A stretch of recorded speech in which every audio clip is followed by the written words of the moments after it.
Price God. இன்றைய தியானம் மத்தேயு 5:3-12 வரை. ஆவியில் எளிமை உள்ளவர்கள் பாக்கியவான்கள், பரலோக ராஜ்யம் அவர்களுடையது. துயரப்படுகிறவர்கள் பாக்கியவான்கள், அவர்கள் ஆறுதல் அடைவார்கள்.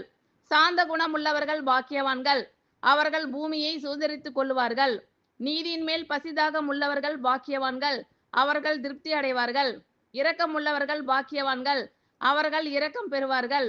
இருதயத்தில் சுத்தம் உள்ளவர்கள் பாக்கியவான்கள், அவர்கள் தேவனை தரிசிப்பார்கள். சமாதானம் பண்ணுகிறவர்கள் பாக்கியவான்கள், அவர்கள் தேவனுடைய புத்திரர் எண்ணப்படுவார்கள்.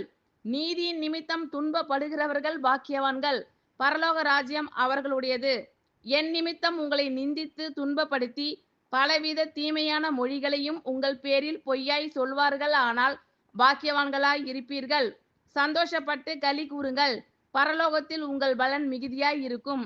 உங்களுக்கு முன் இருந்த தீர்க்க தரிசிகளையும் அப்படியே துன்பப்படுத்தினார்களே. ஆமீன். Thank you Lord.